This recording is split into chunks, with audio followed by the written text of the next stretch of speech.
Welcome to Talk About Tatooine. I'm Andrew. And I'm Nathan.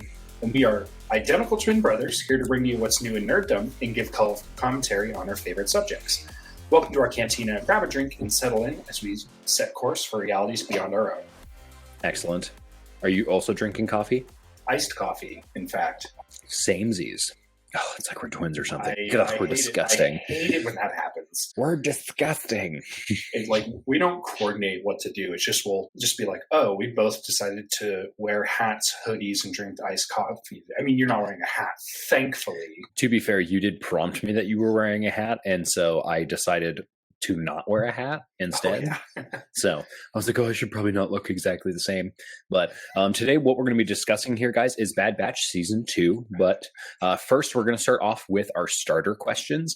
These are the questions we love getting into, so that way you guys can get to know us a little bit, and we can really kind of keep that variety of nerddom flowing every single time we get into an episode. So first question of the day is going to be, what have you been watching recently? And I know that's kind of like cheeky because we're talking about Bad Batch. Well, I've been watching a little bit of Bad Batch. Same. What else have I been watching, though? Sarah and I are going through Jack Ryan Season 2 on Amazon. I'm going to be watching a lot of the Marvel movies. Nice. Sparking a lot of joy. I'm also watching a lot of the movies in preparation for Ant-Man. Like, I just watched Ant-Man and the Wasp, and I had really forgotten what had happened. That's fair. So it's good to refresh a little bit. I'm really excited for Quantumania. I think it's going to be one of my favorites. I hope it's good. You guys have heard, if you guys have listened to previous episodes, my hang up with time travel and that being a major plot point. So I am hoping I enjoy it, even though that has been there. I have also been watching Bad Batch, but other than that, I have had on queue, and I haven't watched it yet, but I've watched the first 5 minutes of The Last of Us on HBO Max. And Is it any good? So far, it's really good. Again, I've only seen the first few minutes, but it's very, very interesting. I know it's based off a video game, so Pascal. I know, and I love Pedro Pascal for obvious reasons. He's really, really good in Game of Thrones and in Mando, and then I think he's going to be excellent in this as well. That's what I've been watching. What games have you been playing lately? So I've been splitting my attention actually 3 different ways right now. I have a new Minecraft world that I've been kind of working a little bit in the background, and I want to do more on stream. That's just, it takes time that sometimes I don't have. The new Call of Duty rankings just got reset for this most recent season. And I should say that's Call of Duty Mobile. That's the game I play right now. Once I get a new machine, I'll probably play some other titles as well. And so I've been working on the ranked grind for that. And then I've also been playing some classic RTS. So I've been playing a lot of Dawn of War, mostly just because my brother-in-law is just now getting into Warhammer, and so I've been refreshing myself on all the things I love about the franchise. Yeah, for sure. I've been playing an absolute crap ton of Marvel Snap. I've even had them on my stream. Can you give our audience a shout out of what time and where you stream real quick? Yeah, so I stream twice a week right now. I stream on Tuesdays and Thursdays, and instead of being at 9:30 a.m., I'm actually going to be switching to 9 o'clock a.m. just because that does work a little bit better for me. It gives me a little bit more stream and editing time. And right now, I mostly stream games on Thursdays, my podcast on Tuesdays. I might switch that up a little bit, and I might just start streaming just games. I haven't decided, mostly just because there's a lot of different projects going on, and being involved in 2 different podcasts at the same time is exhausting. So, And put in a lot of work, my dude.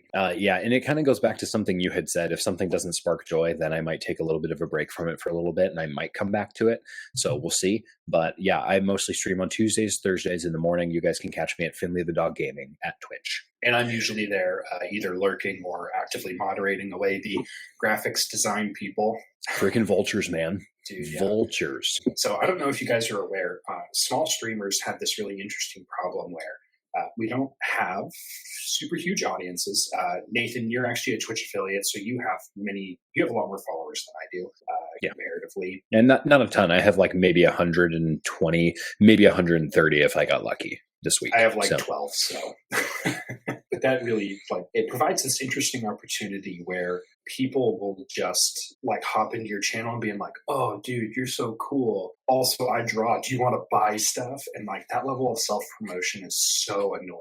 It is. And it's you won't see those same graphics effects artists do this to like big name Twitch people because because they can't get in there. Yeah, they can't get away with it, and like they don't get away with it with us either. They get immediately banned. And I usually tell them too, like you can kind of realize when there's a graphics effects artist in your chat, and you say like, "Hey," right away, like, "Hey, just so you know, I'm happy you're here, but I'm not interested in buying anything." And then they still go through their spiel, and you're like, okay, you didn't read the rules, you're going to get banned. Like we don't have a big tolerance for this anymore at this point. And then I always tell people, I'm like, my moderator Panic, which is you, I'm like, he gets so excited about banning people. I'm like, he's just sitting there ready with the hammer, like, let me drop it. Let me put the hammer down. Like you're just so excited to get after it. And it actually is nice for me because then I don't have to switch over to another screen, and I don't have to go through and actually ban them because I know that you're there right away. So moderators rule. Moderators. Yeah, dude, you gotta have moderators in a Twitch stream, no matter how small, because people suck. Not our audience. Our audience is great and we love you. And actually a lot of the interaction we've had with our audience has been really positive. Yeah. Everyone I've had in my Twitch streams has been like, when they're real people, they're genuinely really cool. They're usually a lot of times other creators, and they're all about just like promoting each other. So it's been really positive. So, and I've seen something a lot in your streams where if someone just jumps into your stream and is like, "Hey, can I play in your squad?" You're always really open to that. And I think that's awesome. Sometimes that takes a little bit of effort because I'm like, oh gosh, am I going to, and I feel like sometimes like when I'm just playing solo, I'm like, I can kind of goof around and do what I want. And now I'm like, okay, Nathan, you got somebody else here who is expecting you to perform. So like maybe like put your A game forward and not try to grind that one shotgun camo you're trying to get out. So I'll do that. But the last starter question we'll go over is, what hobby work have you gotten done, Mr. King of Unfinished Projects? So I'll run you through just the projects I've touched this week real quick. I started with my cybernetic Triceratops, which is still missing the head. Second, I have built, but not primed, a Ravenwing Dark Talon. Dude, nice. So I'll be able to drop bombs and use its awesome void cannon in all 12 of its bolters. These were super annoying to install, by the way. These are individual pieces and not printed all in one line, which it makes no sense. Why did they do that? You have 12 bolters on there? Yeah. Are they rapid fire? They might be heavy. Okay, I got to get through this. And then I actually finished the basing on my... Dude, that looks awesome. That looks dope. The only thing left on this guy is I need to do... The sarcophagus? Yep. So this is like a really ornate piece, and it's just, it's not finished yet, but like everything else on him is pretty much done. I probably could do a better job of edge highlighting and like putting some gold accents look really good. I need to finish the front little breast cannons. And then one more thing. I'm almost... I picked up this Ravenwing Librarian on bike. That looks sick. It's pretty close to where I want it. It's not a Primaris model, but I'm gonna get it to where I need it. There you go. I'm done. So you're gonna absolutely like smite me into the ground next time we play, which is gonna be next week. I didn't actually get a lot of hobby work done, but I got some base coating down on all of my dread or Def Dread pieces. So if you see here at the top, I got a little bit of dots for the eyes and all of this new base coat. And I was kind of mentioning to you earlier, I wanted it to be kind of like black undertones, but not totally like void black. And so I put a little bit of gray in there. And it ended up looking like it came straight off a sprue, even though this is 3D printed. So that's fun. And then I'm working on my kit bashed Big Shoota and custom Mega Blasta. So these two are going to be put together. And right now, really the only work I've gotten done is the bullets themselves are red, because if you play orcs, you have to have red bullets because that means they go faster and they hit with more DACA. So that's going to be kind of what I'm focusing on. I'm actually really excited to get some more painted. And then my next project on this model is I'm actually going to be kit bashing the Dread Claw itself. So I'm going to be doing this, and I actually shaved down part of the flamer right here. And so these are going to be together. And so that's going to be so good. Yeah, so that's what that's going to be looking like. I'm going to do the smart thing and paint these individually before I glue them together, and then they're going to look perfect. So that's going to be kind of what I'm working on. One thing you might note, are you using plastic glue, the Citadel plastic glue, or are you using super glue? For these, I'm using super glue because it's resin, so it attaches a lot better. You may not have this problem, but using masking tape might save you a lot. You can't tell a little bit, but like this is a plastic piece, and I put a little bit of masking tape on the bottom half of the guy so I can paint him individually, paint them all up, and then glue them on with no problem, because the Citadel glue doesn't hold paint together. It's actually a type of plastic welding. It melts the plastic specifically and then fuses those together. That's such a wild science, but it's so cool. So important to note if you're trying to paint things separately and you're using the Games Workshop plastic pieces. Yeah, I have the plastic glue, and I have a thing of super glue. They're all kind of in the same. I usually have them all accessible, so that way, regardless of whether or not I'm building with Citadel plastic or if I'm doing a resin printed proxy, then I'm good to go. So let's get into our episode 1 reviews. Sounds good. Fantastic. So we are now officially talking about Bad Batch Season 2. So if you guys have not watched this, this is your official spoiler warning. Spoilers. We're talking about everything. Yeah, this is your chance to turn us off. So if you are in the other room and for some reason you're Bluetoothed into your headphones, you have just a second to run to your phone and press that pause button and close that app. All right. If you are still listening, you are doomed.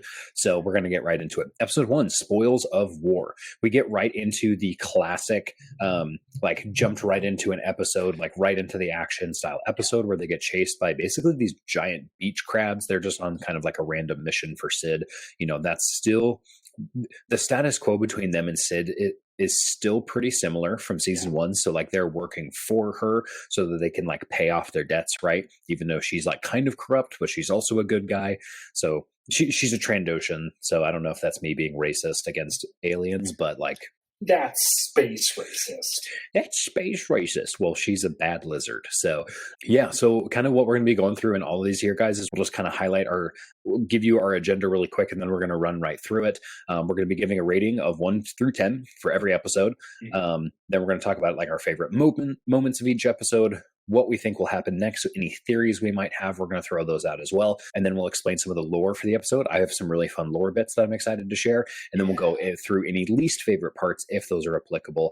I'll start off with Spoils of War, episode 1. My first thing I'll share is my rating out of 1 to 10.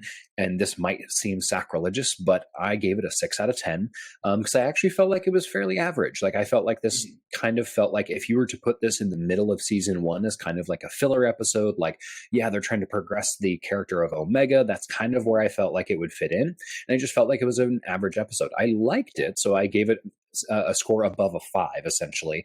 5 is like I'm completely ambivalent in my kind of head, and then if it's above a 5, it's positive. If it's below a 5, then it's negative. That's kind of where I rated it. I didn't dislike it, but it wasn't the most entrapping TV and especially Star Wars content I've ever watched. But it's also Star Wars content, so I'm probably going to like it, and it's still going to range on the more positive side. So I gave the first episode, Spoils of War, a 6 out of 10. What about you? I would also give it a 6 out of 10. I haven't been super thrilled with the Bad Batch in general. It's been kind of meh. With how strong Clone Wars, the final season of Clone Wars ended, it's kind of a bummer to me that Bad Batch is kind of going all over the place with the quality of their episodes. I want it to be better. And I've seen that animated Star Wars doesn't have to be boring. And this may be an unfair expectation, but I want the animated episodes of Star Wars to be just as good as Andor. I do understand why you might have prefaced that, because Andor was, in our opinion, some of the best. And we've seen a lot of opinions from you guys as well that like some of you guys are like, Andor's trash. And it's like, yep, you're totally entitled to that opinion. Everyone's opinion is their own. We're just sharing ours right here. So I also think the same thing because honestly, I found Clone Wars, not all of it, because we've talked about in our tier list episode that some episodes you can completely skip them and that actually doesn't take away from the story. But like Rebels, for example, I found Rebels really compelling for a kids cartoon series. And so, yeah, my expectations are also pretty high. Absolutely. All right. Then we'll move on to episode 1, favorite moments from this episode. Go ahead and start us off. My favorite moment from Spoils of War was just Omega's performance in general. Omega has proven herself to be an adequate member of the squad, even so far as to say she's an actual functional member of the squad. She's not holding them back anymore. Yeah. She's getting the Ahsoka treatment as to where she is an active hindrance to the people around her, but now she is really coming into her own. She's basically mastered her energy bow. I see you have some notes later in the episode, so I won't talk too much about that because I don't really know too much about that. But she's really capable, and that's what we want to see. We want to see strong female characters, especially. Just female characters in our culture have to prove themselves a little bit more than the male characters. Not saying that's right or wrong. That's just my observation. But it's really nice to see that she's really coming into her own, and I think she's Absolutely going to become a fan favorite. I mean, Ahsoka is probably like one of my top 5 favorites. Oh yeah, she's one of the most beloved characters in the kind of new age of Star Wars. So, 100%. One of my favorite moments wasn't actually really a moment of the episode. Was actually I really like the costume changes, especially Wrecker's. Yes. I loved like the yellow accent plates. I just think it's a really, really cool addition. And it just continues to kind of further that distinction away from their Imperial brothers, because like the clones by the end of the war had a ton of personalization on their armor, and then like basically all of that got wiped away. And that's very symbolic of like kind of what's happening to the clones as well, is like they're basically slowly scrubbing them away. You see Admiral Rampart several times in season 1. He's very open in questioning the clones. So is Tarkin. Yeah, they basically all hate clones, which is to part of Palpatine's design, right? He's like, hey, now that the clones did their job and they eradicated the Jedi Order, we actually need to phase them out, because what if they do the same to me? That's like kind of the theory behind that. So I do get that, but I really like that they took some extra directives, because honestly, the black and red armor was really, really cool. But the fact that they like changed it just a little bit, and they're not like every guy, every unit, I almost said every model in the unit because we were just talking about Warhammer, but every trooper in Clone Force 99, including Omega, has now continued to get kind of a little bit of a costume change. So I really like that so far. Yeah, and it's a visualization of how their character, each individual character, is developing as the series progresses. They're moving away from their old roots as essentially Republic commandos into just their own people. Absolutely. Their personalities have already developed quite a bit, but I mean, we're going to see a lot more of that, I think. And then let me see. Then we get into our next point. What do you think is going to happen next episode? We've seen episodes 1, 2, and 3 so far. We're going to be talking about that. I actually wrote these notes as I went along, so I would watch episode 1 and then fill out all these notes. And so mine are more kind of like more overarching series expectations, not just what I think is going to come in the next episode. Yeah, mine are overall series expectations. I don't really know what's going to happen episode to episode. It's so early on in the development of the Empire that pretty much anything can happen. One thing I was thinking about on my drive earlier today was I was thinking, how is Clone Force 99 going to interact with the formation of the Rebel Alliance? Mm-hmm. And also, when are they going to die? Like, I don't think they're going to really make it to see the Rebel Alliance in its entirety. I just don't think that's going to happen. No, and I actually agree. I think that would actually be a really, really good move by Disney, is to completely, in the series finale, like whatever season that's going to end up being, I think they should kill Clone Force 99, because what they're doing is they're building this emotional attachment through them through however many seasons. And then I think my prediction is that like Omega is going to be the last one left at the end of this show. Like she's going to be the only survivor. And then like, I think how it's going to go is each character is going to take successive deaths throughout the show. But those are going to be all very close to the end of the final season. And so I think they'll probably kill Wrecker first, because Wrecker's in my opinion, the most lovable. Then they'll probably Yes. end up Mhm. killing either Tech or Echo. Hunter will die last out of those. They'll kill Crosshair probably somewhere in the mix, even potentially in a conflict between Hunter and Crosshair. I think that's actually how he's going to die, if and or when he does. And then obviously, I think Hunter will die last. So. And then it will be a very kind of moving moment between him and Omega, and then maybe a get out while you can, and he's like obliterated or something like that, or maybe he gets found by an Inquisitor, or who knows, That and would be like a brutal. bad run-in with an Inquisitor. You never know. But I think at the end of the Gosh. series, not in season 2, because they're still building up the franchise, and that would be way too early for them to kill everybody off and just be like, hey, we're done with the show. I think that's too early, but I think that's definitely what's going to happen at the end of the series. I'm getting big flashbacks to Kanan Jarrus's death in Star Wars Rebels. That was a tough one. Because it was really tough, and the death of an important character can really go a long way to cementing a show as some of the best. 100%. Like we see in Marvel, they did it. They started killing people off, and it once you show that plot armor doesn't exist in your show, the stakes become real. And Yeah, that's for sure. what I want. Like we can't just go and just see, oh, these characters are immune, like they're never going to die. And that's kind of actually the vibe I get from episode 1 is like, because they have like an entire clone battalion like on their backs as they are discovered and are trying to escape with all their loot, and none of these shots are connecting.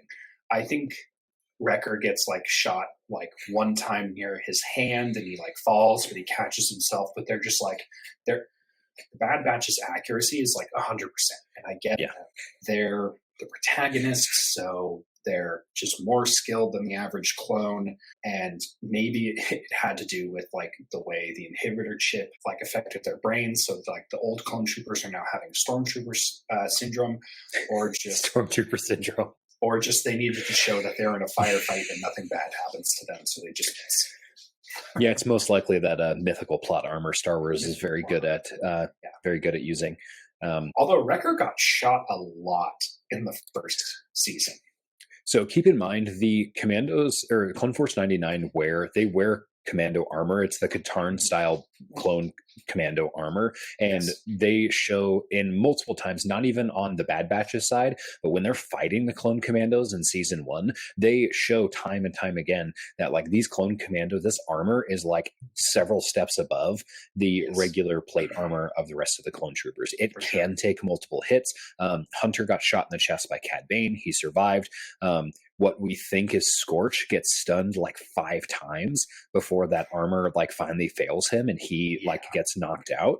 And like the rest of the commandos take several hits as well. Like when that one commando steps out in front of the hole when they're like on the cliff, he takes like 6 shots before he finally gets knocked off the cliff by friendly fire. Like it's very obvious that like this battle armor is definitely a step above the regular armor, and I really like that they keep that continuity in there, so even when the bad guys are wearing the same armor, they're like, oh well, we got to shoot him like 17 more times now because he's wearing the good armor. So I like that they keep those details in there. And we see that shift from the Republic to the Empire to a value on quality over to a value on quantity. Stormtrooper armor is not as strong, even with the highly trained Death Troopers who are crazy deadly. Their armor is not that great. It's probably stronger than Stormtrooper armor, but they still get shot a lot. It seems like it's basically just black plate armor. Like it's standard armor, but it's painted black, right? And I think that's more of an intimidation thing. So and they're so cool looking. They're very intimidating. I love the Death Troopers. They're my favorite. They're so cool. Okay, absolutely. So those are some of the theories we've talked about. I do want to save some of my theories for later, but mostly we talked about Delta Squad hunting down the Bad Batch, and we think that the Bad Batch will eventually perish in their own show. Absolutely. I think as far as just like as far as this season goes, I think like I'm mostly just waiting for like who's going to be the big bad of this series. That's what I'm mostly waiting on right now. I don't have any other thoughts of what I think is going to happen this season. other than that. So I'm very, very excited to actually, I like that you threw in, you're like, hey, let's do a little bit more lore segments as well. And one thing that I think is like very iconic about the Bad Batch series is Omega's weapon, which is a Zygerian energy bow. Now, if you guys remember from watching the Clone Wars, the Zygerians are the slavers that Anakin takes particular offense to, and does not like them quite at all. This is a weapon we see wielded by Omega in the series after she finds it on the planet Ord Mantell. She initially struggles with the draw strength of the weapon and progresses quickly throughout season 1 and into season 2.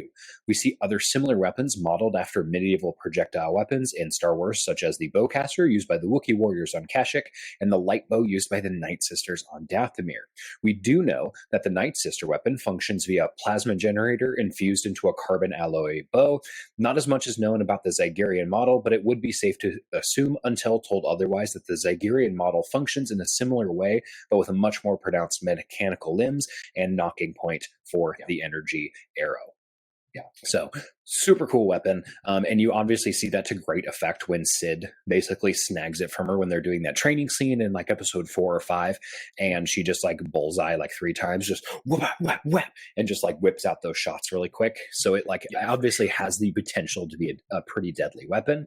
And Star Wars has a precedent of using these weapons that do take physical skill to use, whereas like a regular blaster like a DC-17A, one of the standard unit weapons, is just something that's just like, it's just an automatic weapon. You put an energy cell in, which is basically an energy magazine, and then you just keep firing, right? Whereas these actually take physical prowess and strength to pull back, because it has a draw strength to it, just like the Wookiee bowcasters do. So I think that's pretty cool, and I hope they kind of get into more of that. And the Marvel comics, so since Star Wars and Marvel is like all banded up now, they do a really, really good job at kind of explaining all these extra lore details in like comics and books and things like that.